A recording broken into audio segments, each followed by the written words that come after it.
আর আমাদের প্রডিউসার ডাইরেক্টররা এতই বাজে একজনকে ভরসা করে এমন ডসটা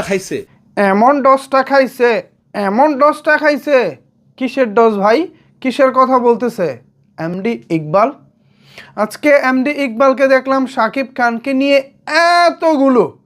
এতগুলো অভিযোগ, আরও বেশি ভাই। আমি ক্যামেরাতে হাতটা জায়গা দিতে পারবো না, এই কারণে আমি এতটুকু রাখছি, নাহলে ক্যামেরার বাইরে চলে যাবে আমার হাত।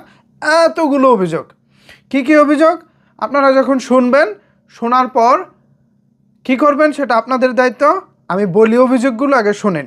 প্রথম অভিযোগ হচ্ছে শাকিব খান এখন এফডিসি ডিরেক্টরদের সাথে কাজ করে না। এটা শাকিব খানের দোষ।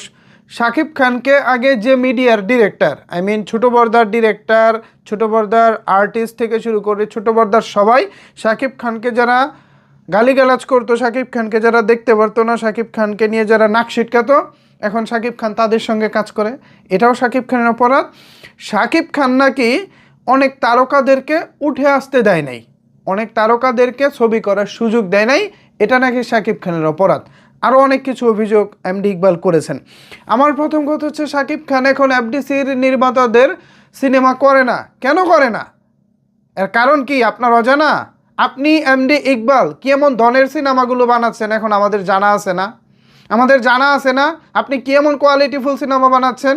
ধরে নিলাম শাকিব খান আপনাদের এফডিসির সিনেমা করতেছে না, তো শাকিব খানকে ছাড়া আপনারা কোয়ালিটি সিনেমা বানিয়ে দেখান না। শাকিব খানকে ছাড়া আপনারা প্রমাণ করেন যে শাকিব খান চলে গেছে, শাকিব খান ফেলনা বাদ দিয়ে দিছি, আমরা ভালো আছি, আমরা ভালো সিনেমা বানাচ্ছি, একদম মার কাট চলতেছে। বানান এমন সিনেমা। আপনাদের এফডিসির মাথা মোটারা একটা সময় ভালো সিনেমা বানাতেন বটে, কিন্তু এখন আপনারা যেসব সিনেমা বানাচ্ছেন, আপনাদের দেলোয়ার জাহান জন্টু এই বয়সে এসে বানায় সুজন মাঝি।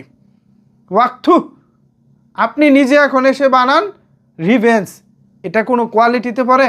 আপনি কি জানি একটা ভূতের সিনেমা বানাইছিলেন, নাম মনে পড়তেছে না, শ্যামল মাওলাকে নিয়ে বানিয়েছেন।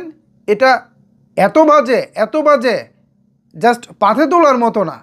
এছাড়া এফডিসির যত ডিরেক্টর আছে এখন যারা সিনেমা বানাচ্ছেন, তারা সবাই একেবারে মেধাহীন, মেধাশূন্য বলা চলে।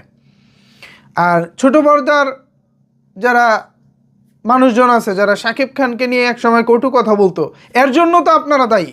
কারণ শাকিব খানকে আপনারা ভালো পরিবেশ দিতে পারেননি, ভালোভাবে তাকে উপস্থাপন করতে পারেননি। আপনারা শাকিব খানকে লিপস্টিক শাকিব খান বানিয়ে রেখেছিলেন। এসব কারণে তো ছোটো পর্দার এরা মনে করতো শাকিব খান হয়তো বা কোনো জাতের অভিনেতাই না।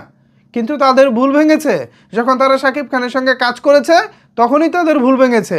তারা দেখেছে আরে শাকিব খান তো চমৎকার একজন অভিনেতা, অথচ এমন একজন অভিনেতাকে এফডিসির ডিরেক্টররা এতদিন হাসির পাত্র বানিয়ে রেখেছিল।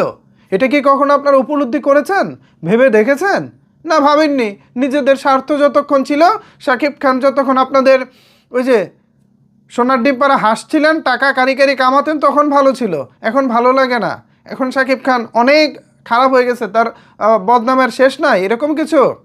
আর নায়কদেরকে সুযোগ দেওয়ার কথা বলতেছেন। শাকিব খান কি প্রডিউসার? শাকিব খানকে সিনেমা প্রযোজনা করে নাকি শাকিব খান পরিচালক যে নায়কদেরকে সুযোগ দিব?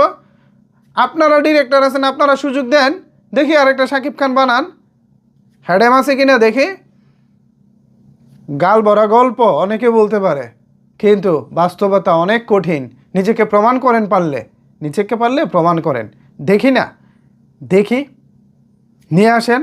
শাকিব খান প্রিন্স আসতেছে, সুজার আসতেছে, একই ডেটে শাকিব খানের সিনেমার সাথে একই ডেটে সিনেমা রিলিজ করেন না, দেখি না কেমন হ্যাডেম হয়েছে। গাল গড়া গপ্প অনেক বলা যায়, কিন্তু বাস্তবে করে দেখানো অনেক কঠিন।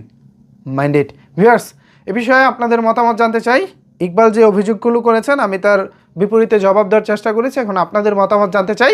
নিচের কমেন্টস বক্সটা আপনাদের জন্য ওপেন রইল।